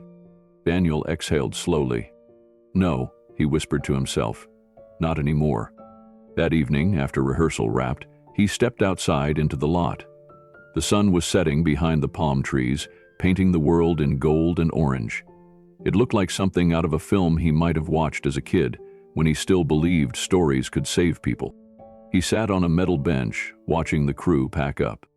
Then he pulled out his phone. No hesitation this time. He texted Chloe. "First day back on set. It's not a blockbuster, but it's mine." A moment passed. Then 3 dots blinked. "Proud of you, Dad. Really proud." Daniel smiled, slipped the phone back into his pocket, and tilted his head toward the sky. For the first time in decades, he didn't feel like a man trying to relive his past. He felt like someone building something new, line by line, day by day. Not to prove anything, not to fix anything, but because the next act still had room for him. The morning of Daniel's return felt like déjà vu wrapped in something unsteady. He stood at the edge of the soundstage with his call sheet in one hand and a black coffee in the other, watching crew members hustle through morning setups. His breath fogged in the cool air as the warehouse doors opened behind him. Lights buzzed to life. People shouted names he didn't recognize. A young PA approached with a headset too large for her head. "Mr. Whitaker? They're ready for your fitting." Mr. Whitaker. He'd forgotten what that sounded like. Inside the trailer, a wardrobe assistant offered him the first costume: slacks, a blazer, glasses perched on the nose. The character was grounded, worn, a mentor, not a star. A man with some weight behind his silence. It didn't feel like acting, it felt like breathing old air. When he stepped out onto set, the murmurs started. "Is that? No way. He's the guy from... Didn't he used to?" One young actor approached him between takes, holding a script and a Sharpie. "Sir, would you mind signing this? You were in one of my dad's favorite movies." Daniel hesitated, then smiled faintly and scribbled his name. He handed it back and said, "Tell your dad thanks for remembering." The kid beamed. The first scene was simple. 2 characters at a diner table. One young, brash, uncertain. The other, Daniel, quiet, broken, but still holding something sacred beneath the surface. He read the lines once in the green room, twice more during rehearsal. But when the cameras rolled, the words disappeared. He stumbled on the first cue, missed a beat, froze. The director called cut, but gently. Take a breath, reset. Daniel stepped aside, cheeks burning. He could feel eyes on him. His hands trembled, and not from nerves. From history. All of it. The years, the silence, the loneliness. Was he really meant to be here? Was this just kindness dressed as purpose? From the shadows behind the monitor, Keanu stepped forward, but didn't speak. He simply held Daniel's gaze. A nod. No pressure, just presence. Daniel stepped back into his mark. The crew reset the lights. The slate clapped again. The room hushed. Scene 12, take 2. Action. This time, Daniel didn't reach for the lines. He let them come to him. He looked into the young actor's eyes, and something shifted. Something small, but unmistakable. He wasn't reciting anymore. He was remembering. Not the script, but who he had been, who he still was, and what this moment really meant. The line rolled out, low and clear. You ever spend so long trying to be somebody that you forget how to be a person? The young actor blinked, caught off guard. His reply came late, but it came honest. Daniel continued, his voice steadier. I used to think pain made me sharper, made me real, but all it ever did was teach me how to disappear. Silence. No cut. No cue. Just presence. When the director finally called it, the room exhaled in unison. A boom operator wiped at the corner of his eye. The camera op looked stunned. Daniel sat back in the diner chair, chest rising and falling like he'd just come out of deep water. The young actor leaned in and whispered, That didn't feel like acting. Daniel chuckled under his breath. It wasn't. From behind the monitor, Keanu crossed his arms and let out a long, quiet sigh. He's back, he whispered. It wasn't meant to be heard. But the assistant director nodded just the same. It didn't matter that the slate said, take 2. For Daniel Whitaker, it was, take 1. Take 1 of something real. Take 1 of his second life. And for Keanu, it wasn't about reclaiming a debt. It was about honoring a man who had once believed in him when no one else did. Now it was Keanu's turn. And he would keep showing up, 1 frame at a time. As the day went on, something began to change. Not just in Daniel, but around him. The crew, who had once watched with cautious respect, now moved with a different energy. Camera operators leaned in more closely. Lighting techs adjusted with extra care. The young actors took notes, eager to run scenes beside him. Daniel noticed it. He felt it in the way they spoke to him, not with awe, but with trust. He wasn't a relic. He was a resource. By lunchtime, the atmosphere on set felt warmer, more grounded. Between takes, Daniel found himself laughing at inside jokes with the grip team, exchanging stories with the costume designer, who had once worked on a show he barely remembered filming. It felt normal, but the kind of normal you fight to get back to. During the afternoon shoot, Daniel delivered a scene that stopped everyone cold. A monologue about regret, about choosing pride over connection, silence over vulnerability. His voice cracked in all the right places. He didn't perform it, he let it hurt. When the scene ended, the set went still. Then applause, light, not forced. From the crew, from the cast. From Keanu, watching, just off camera. Daniel turned to him, unsure how to receive it. Keanu just nodded again. You showed up, he said simply. That's all that ever mattered.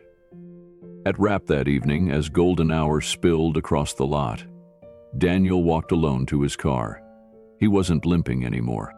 He stopped, looked up at the pink-orange sky, and smiled. He didn't feel like a ghost of his former self.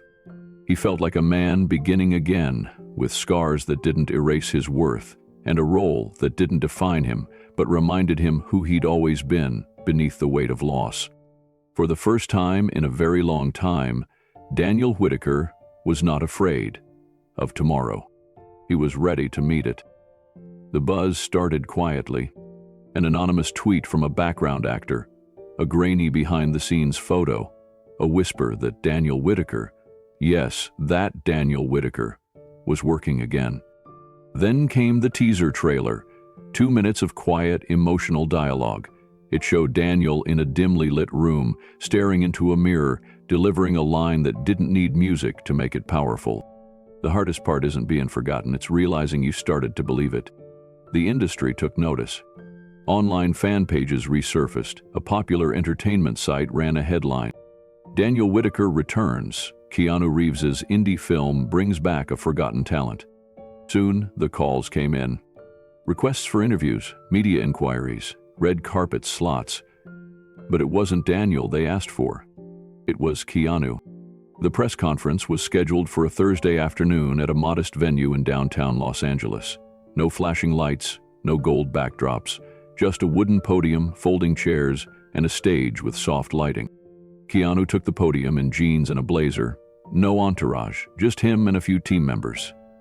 Daniel sat in the second row, far left, nearly swallowed by the crowd. The moderator began. "Mr. Reeves, your decision to cast Daniel Whitaker, some say it was unconventional. Can you speak to that?" Keanu looked down, then back up. His voice was steady. "I didn't cast Daniel out of nostalgia," he said, "or pity. I cast him because he's one of the best actors I've ever worked with, and because I wouldn't be here if he hadn't believed in me when no one else did." A silence followed. Not the awkward kind, the reverent kind. One journalist raised their hand. Was it a risk, bringing back someone the industry had, forgotten? Keanu smiled faintly. Maybe. But if Hollywood forgot Daniel, that's on Hollywood, not on him. Talent doesn't disappear. It just needs to be seen again. The room erupted in quiet applause. Daniel sat frozen in his chair, his heart thudding like a war drum in his chest. His fingers trembled in his lap. The sound of Keanu's voice, those words spoken publicly, unapologetically, felt like a dam breaking behind his ribs. Daniel tried to stay composed. He kept his gaze low, his jaw locked tight. But when Keanu stepped down from the podium, walked through the aisle, and squeezed Daniel's shoulder as he passed, something cracked. Daniel turned his face away and wiped his eyes, hoping no one noticed. But Chloe did. She wasn't there in the room. She was in her apartment upstate, curled up on the couch, watching the live stream someone had shared on social media. She had seen the trailer a few days before, and something in her shifted. But now, hearing Keanu speak with that kind of sincerity, with reverence for her father, the man she had spent so long trying to forget, something clicked. Her hand hovered over her phone for a long moment. Then she typed one simple message. "I'm proud of you, I really am." She didn't send anything else. No emojis, no punctuation. Just truth. Daniel read it backstage, moments after the conference wrapped. He had gone to the green room alone, claiming he needed to freshen up. When he saw her name light up his screen, his breath stopped. He clicked it open, read the sentence once, then again, and again. And on the fourth read, his hand fell from the phone and he dropped into a chair. His shoulders began to shake. No one saw him in that moment. Not Keanu, not the press, not even the assistant who knocked gently on the door and left him be when he didn't respond. He didn't make a sound, but the tears came. Not the quick, quiet kind, the kind that burn, that cleanse, the kind that tear open wounds, not to hurt, but to heal, the kind that say, "I'm still here, and I'm still human." Outside, the media buzzed with headlines. Keanu pays tribute to forgotten co-star. Daniel Whitaker returns and steals the show. But inside that room, none of that mattered. Daniel wasn't a headline. He was a man, a father, a survival. And now, someone who had just been told the one thing he never thought he'd hear again, that his daughter was proud. The next day, Chloe called. Daniel stared at the screen, heart pounding like it was his first audition. He let it ring once, then twice. By the third ring, he pressed answer. He didn't know what to say. Neither did she. For a few seconds, it was just breath on both ends of the line. Then she spoke. "I saw the press conference." Daniel swallowed hard. "Yeah, you looked different." "Different bad?" he asked, half chuckling, half holding his breath. "No," she said. "Different like someone who finally came home." Daniel closed his eyes. "I didn't know how to." "I know," she replied. "But I think Maybe now we can figure it out together. That word, together, hung in the air like morning light. Later that week, a popular blog ran a photo from the press conference. Keanu standing behind the podium, Daniel watching from the audience, with red eyes and a stunned expression. The caption read, "Real heroes don't wear capes. They carry each other." The image was shared thousands of times. But Daniel didn't save the article. He saved the voicemail Chloe left that night after their call. He played it twice before bed, then again the next morning. In rehab, Daniel had once said, "Hope isn't something you keep, it's something that visits." But now it was unpacking its bags. Staying a while, Keanu stopped by a few days later with takeout and a fresh script. Daniel opened the door, leaned against the frame and said, "So, what's next?" Keanu handed him the bag and smiled. "You tell me." Daniel laughed softly. He stepped aside to let him in. This time the door stayed open. That night, Daniel scribbled in his journal again. Not a monologue, not a letter, just a single sentence. "Forgiveness is the line I never thought I'd get to say." It was a quiet Tuesday afternoon when Daniel invited Keanu over again. No press, no cameras, just two men with miles behind them and stories still left to share. The sun poured through the windows of Daniel's small apartment, casting warm light on a battered oak coffee table.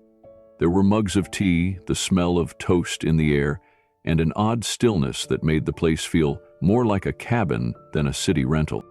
Daniel disappeared into the bedroom for a moment and returned carrying a weathered wooden box.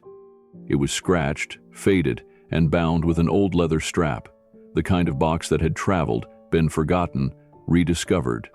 A box that carried not things, but time. Keanu looked up as Daniel placed it on the table. "You sure?" he asked quietly. Daniel nodded. "Yeah, it's time." He undid the strap slowly, like unwrapping something fragile.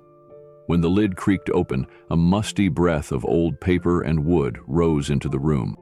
Inside were fragments of a life almost lost. The first item was a Polaroid. A younger Daniel standing behind a toddler on a tricycle. Chloe. Her helmet was too big, her smile lopsided, her hands gripping the handlebars like they were reins. "She was 4, Daniel murmured. "I took the photo on a timer.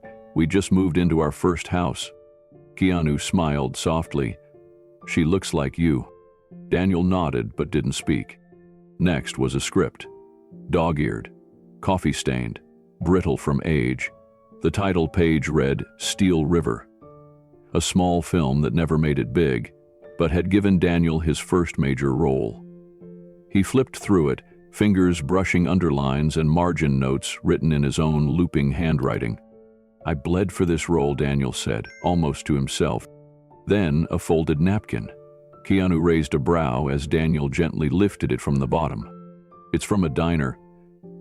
The director, Frank Kingston, he wrote me this after my first table read." Daniel turned the napkin so Keanu could see. The ink had faded, but the words remain. "To the man who brings depth to every scene, never let them dull your fire." Keanu read it twice. "That's beautiful," he said. Daniel nodded, eyes glassy.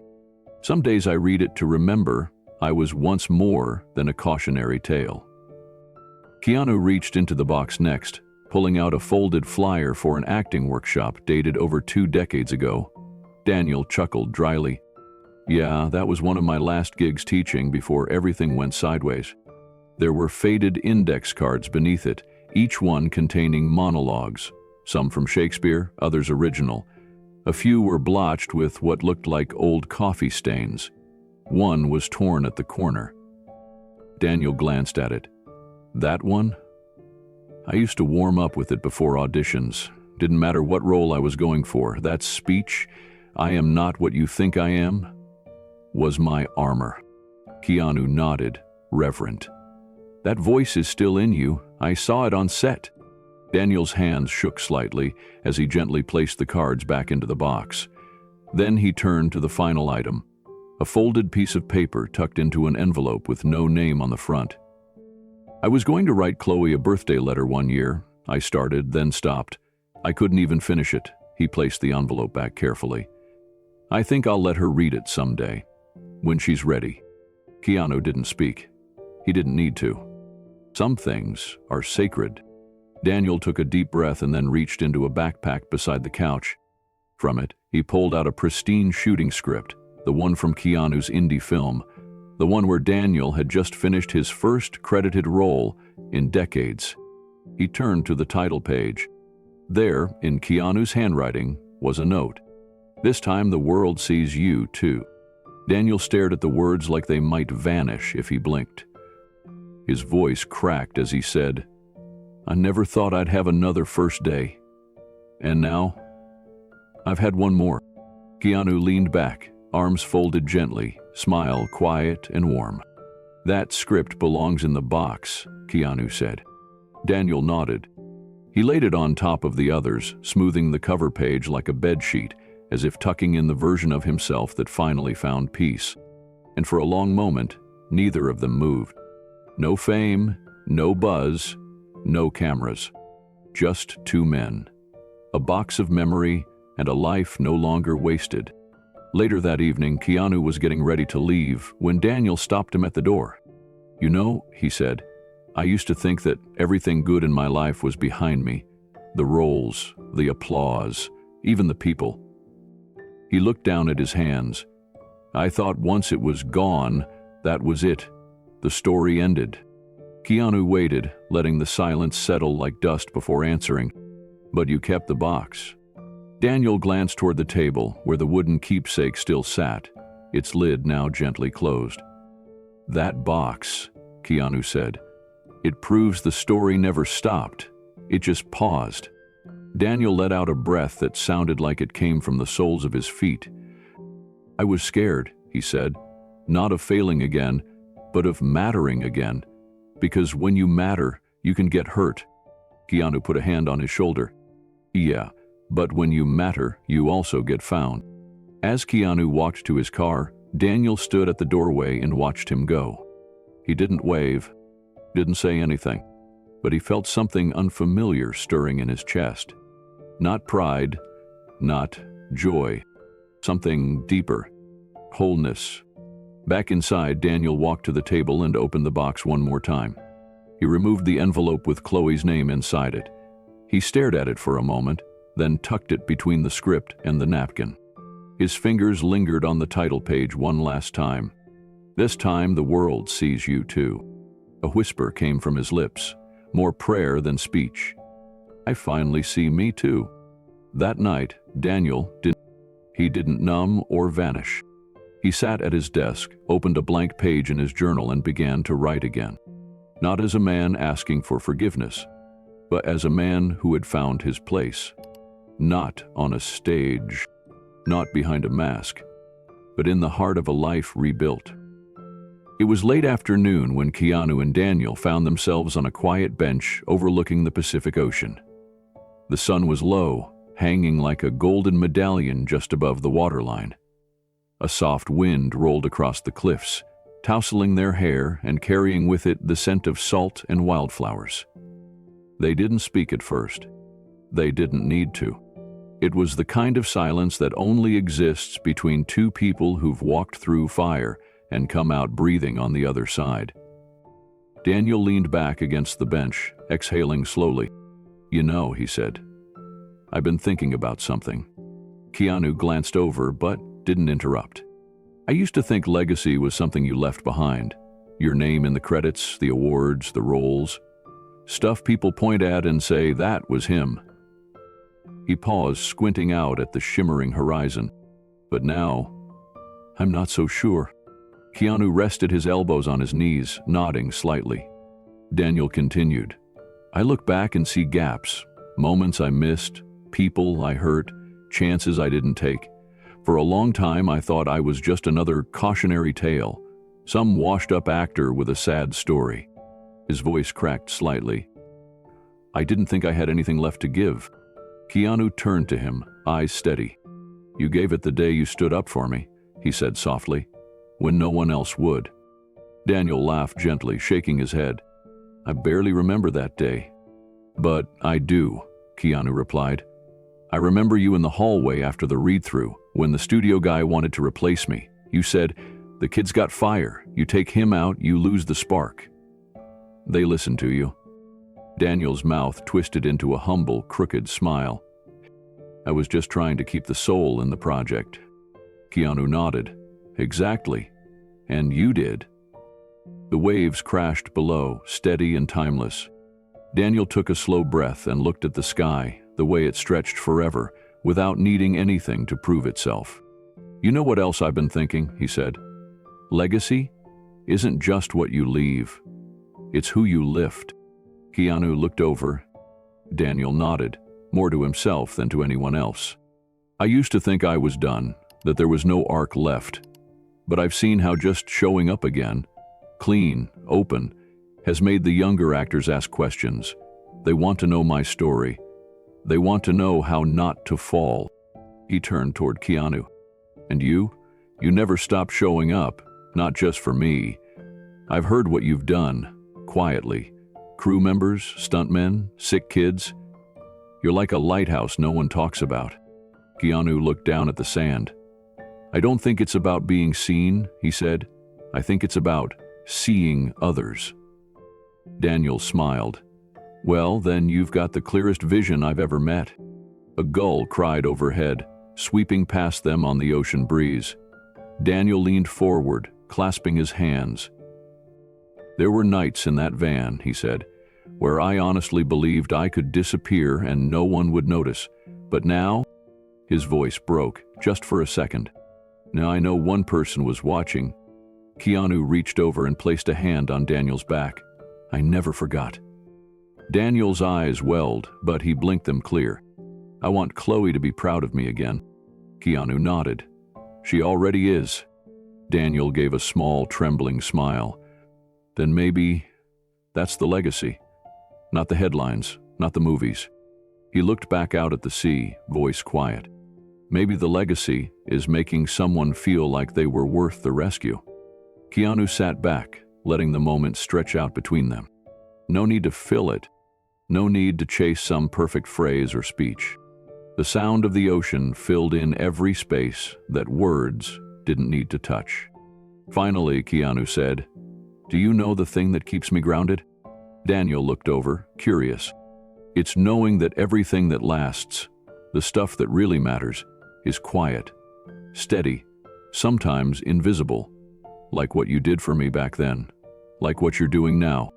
Daniel chuckled. Sitting on a bench and talking about the meaning of life? Keanu smiled. Exactly.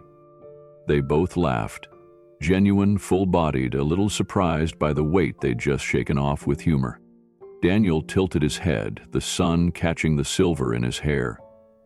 You think we get remembered for this kind of stuff?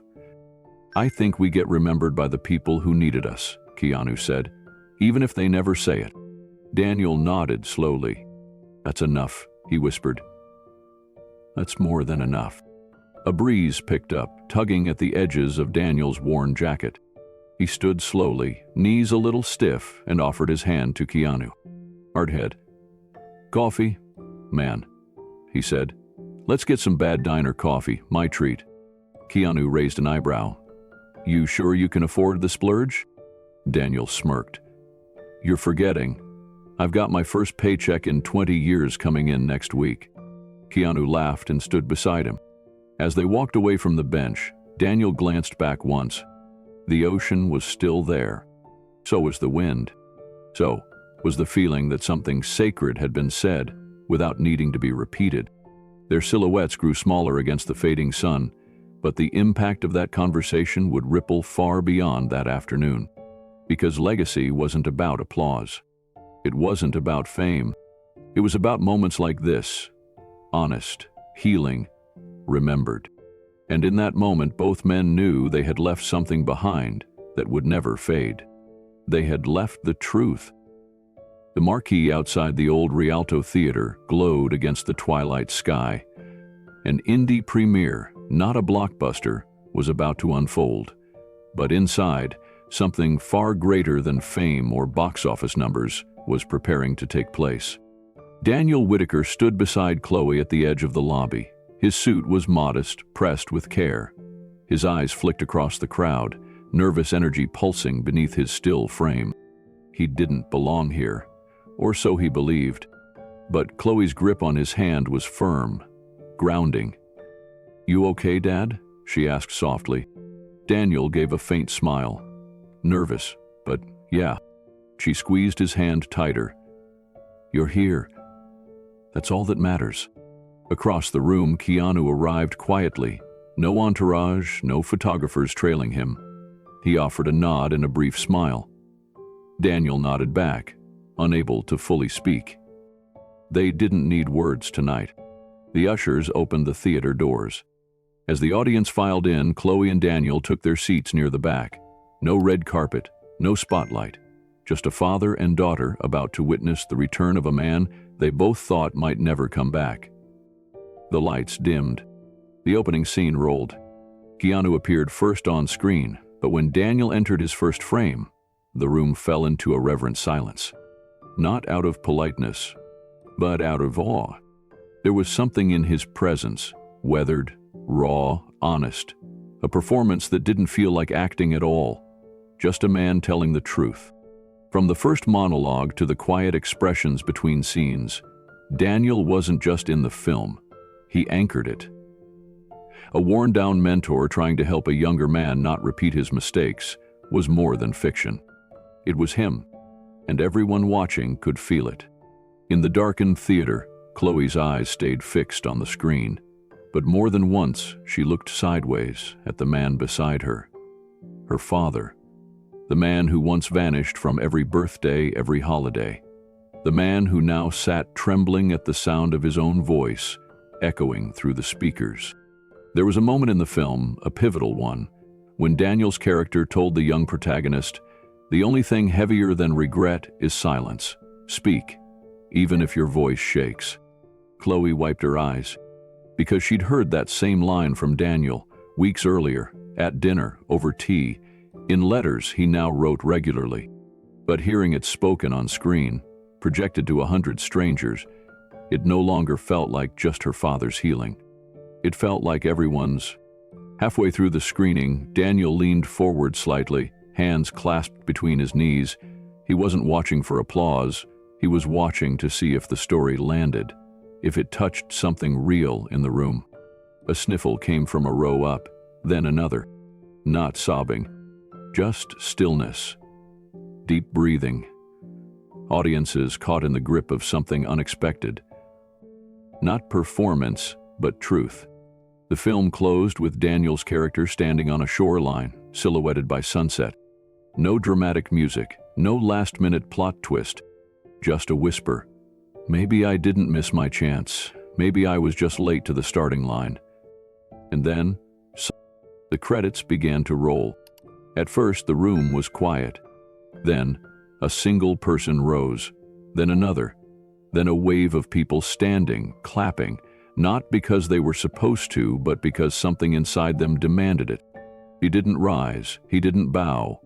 He just sat there, stunned, his throat tightening. Next to him, Chloe stood and began to applaud, eyes shining.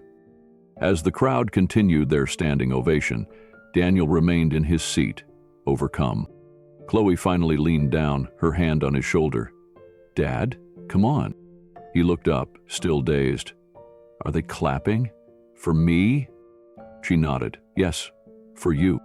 Daniel slowly rose. The applause didn't fade. Some in the crowd began calling his name. A few recognized his face now.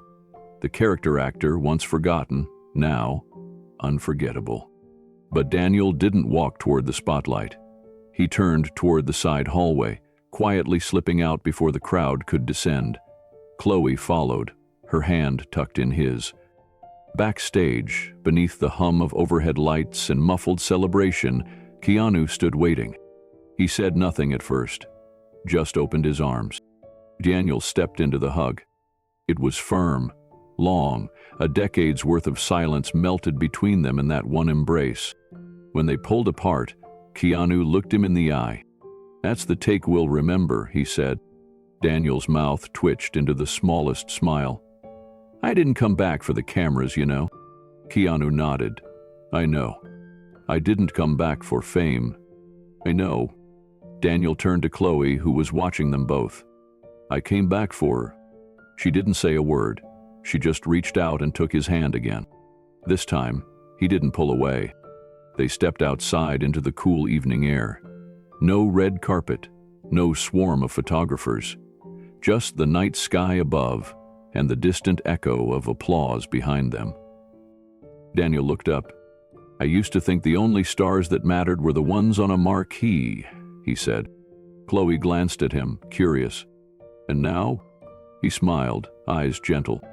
Now I think the ones that matter most are the ones who stay when the lights go out. Keanu walked beside them in silence. No need to answer, no need to explain. They had already written the next scene. Not with dialogue, but with presence. The morning was crisp, with a faint mist hanging low over the hills outside the small community theater. Inside, the auditorium echoed with light chatter and the squeak of folding chairs. Dozens of young actors, some just out of high school, others with 1 or 2 credits to their name, sat in quiet anticipation. Daniel Whitaker stepped onto the modest stage. No spotlight, no formal introduction. Just a man in a navy sweater, holding a well-worn notepad and a slight limp that never quite faded. He didn't clear his throat. He didn't announce who he was. He just began. I used to think I'd be remembered for one great role, he said. A few in the audience leaned in. But turns out, I'll be remembered for the life I almost gave up, and the friend who wouldn't let me. Silence swept the room. Not discomfort, reverence. He told them about falling in love with acting at 17, about waiting tables between auditions, about the long grind, the flash of promise, and the slow fade that followed. He didn't glamorize the work. He honored the reality. In his pocket was a photo, folded along a crease, faded at the corners. It showed him and Keanu Reeves, arm in arm, behind a film set, the indie drama that brought him back to the screen, the one that brought him back to himself. He showed it to the class during Q&A. Everyone wants to know how to make it, he said, but nobody talks about how to survive after you almost don't. That landed heavier than anything else. Later, a quiet young woman approached him near the door. My dad's in recovery, she said. I've never heard anyone talk about it like you did. Daniel nodded. Then you already understand more than most. The following week, Daniel visited a recovery center tucked between a clinic and a hardware store on the edge of Burbank. No signs out front, just a chipped wooden door and a bell that barely worked. He didn't arrive with an entourage or a formal program. He showed up with coffee and a story. Inside the group room, the circle of worn folding chairs was filled with tired eyes and twitching knees, people battling demons that didn't care about their resumes. Daniel sat among them like he always did, equal, not elevated. I'm not a therapist, he told them. I'm just a guy who drank too much, ran too far, and lost more than I ever thought I could. A man in his 50s nodded slowly. A woman clutched a coin in her fist like it was the last thread holding her together. Daniel didn't preach. He didn't offer steps. He just told the truth. My friend found me living in my van. He didn't come to fix me. He came to see me, to remind me I was still worth the trouble. That line, worth the trouble, hit like a prayer. After the session, a counselor pulled Daniel aside. Whatever you're doing, he said, keep doing it. Daniel smiled faintly. I'm not doing anything. Yes, you are, the counselor said. You're walking proof. That night, back home in his small one-bedroom rental, Daniel pulled out a shoebox of keepsakes. He added a new item to the box. Not a script, not a photo, a letter, written by a young woman from the acting workshop earlier that month. It read, "You made me feel like it's okay to keep going." He folded it gently, placed it between the photo of him and Keanu and the dog-eared screenplay he once thought would be his final project. For the first time in years, he lit a candle.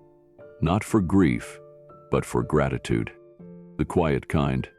The kind that doesn't announce itself, but simply stays. Daniel's weeks were full now, but not in the way they used to be.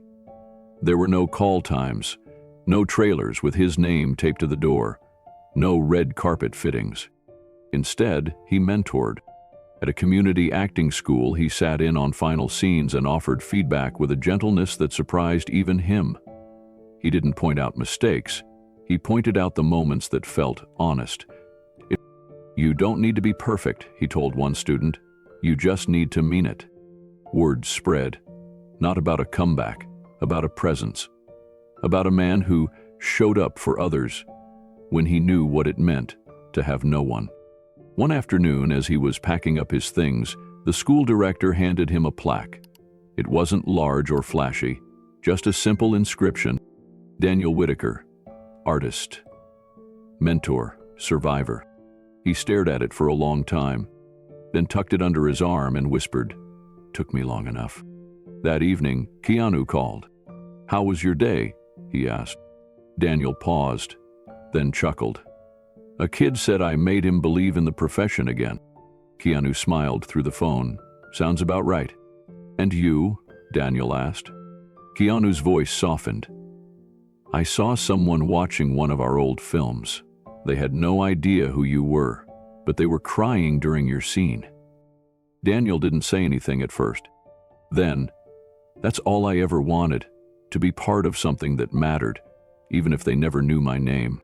Keanu replied, "They will, but even if they don't, you changed someone. That's legacy." The call ended. The room quieted. Daniel sat with the silence, no longer afraid of it. On his bedside table was the photo of him and Keanu again, the one from the set. This time, it had a new companion, a folded program from the screening night signed in blue ink by Chloe. To my dad, "I see you now."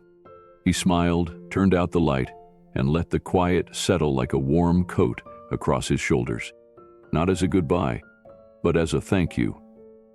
Some people enter your life for a moment. Others save it. Long before the world knew Keanu Reeves, Daniel Whitaker saw something in him, something raw, something worth fighting for. In a town built on scripts and scenes, Daniel chose to believe in something real. And decades later, when Daniel had almost disappeared into the margins, it was that moment, one act of belief, that brought Keanu back to him. Not with pity, not with obligation, but with presence. Because gratitude, real gratitude, isn't loud. It doesn't need a microphone or a spotlight. It doesn't need to be posted or praised. Gratitude is quiet. It's patient. It waits until the moment is right, and then it acts.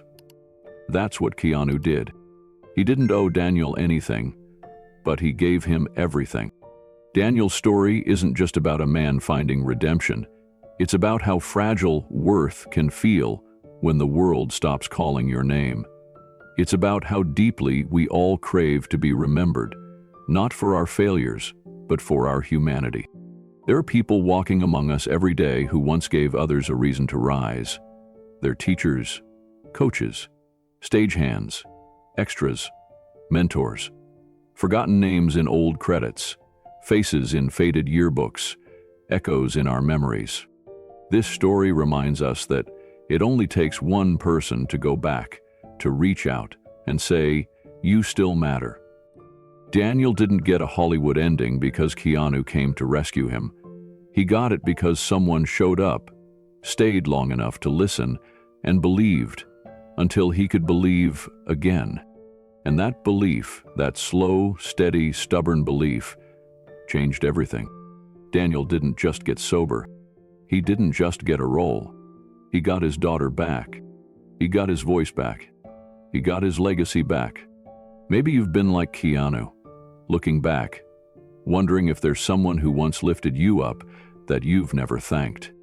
Or maybe you've been like Daniel, wondering if anyone even remembers who you were, or if it's too late to find your way back. This incredible story says it's never too late. not to thank someone, not to try again, not to become visible, not to make it right.